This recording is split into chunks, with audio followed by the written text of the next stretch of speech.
ముందుగా ఒక ప్లేట్లోకి కప్పున్నర రాగి పిండి తీసుకున్నానండి. ఇదే కప్పుతో బెల్లం తురుము 1/2 కప్పు నుండి కప్పు వరకు వాడొచ్చండి.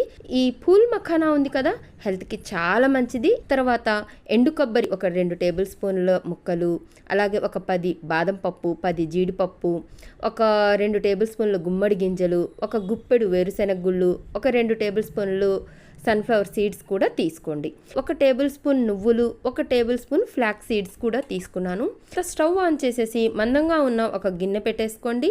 ఇందులో ఈ పూల్ మఖానా వేసి సిమ్లో మాత్రమే ఇలా పట్టుకుంటే స్మాష్ అయ్యే వరకు ఫ్రై చేయండి. కొబ్బరి ముక్కలు, బాదం, పల్లీలు, జీడిపప్పు కూడా ఇలా డ్రై రోస్ట్ చేసుకోండి. తర్వాత నువ్వులు, ఫ్లాక్స్ సీడ్స్ కూడా అలా 1 నిమిషం వేయించేసి అవి చిటపడలాడిన తర్వాత పక్కన తీసి పెట్టుకోండి. తర్వాత అదే బాండిలో ఒక 2 టేబుల్ స్పూన్ల నెయ్యి వేసుకొని, నెయ్యి హీట్ అయిన తర్వాత రాగి పిండి వేసేసి దీంతో పాటు ఒక 2 టేబుల్ స్పూన్ల ఉప్మా రవ్వ వేయండి.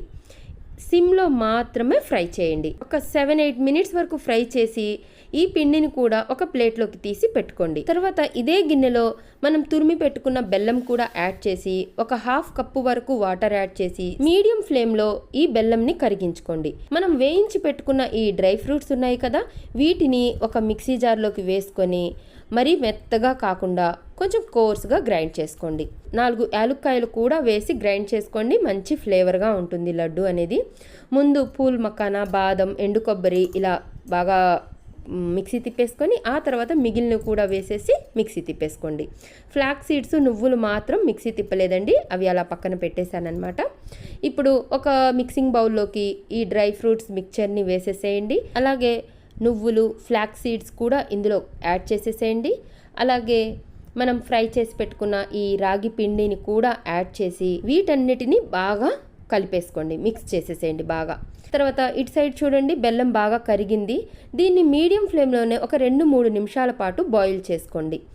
ఇలా చేతికి పట్టుకుంటే కొంచెం ఆయిలీగా, కొంచెం గమ్మీగా ఉండే వరకు, అంటే ఒక 2-3 నిమిషాలకే అయిపోతుంది. ఎలాంటి పాకం రావాల్సిన అవసరం లేదండి. అప్పుడు ఇంకా స్టవ్ ఆఫ్ చేసేసి ఈ బెల్లం సిరప్ని ఈ రాగి పిండిలో యాడ్ చేసేసేయండి. వేడిగా ఉంది కదా, ఒక 5 మినిట్స్ ఆగితే చల్లారిపోతుందండి.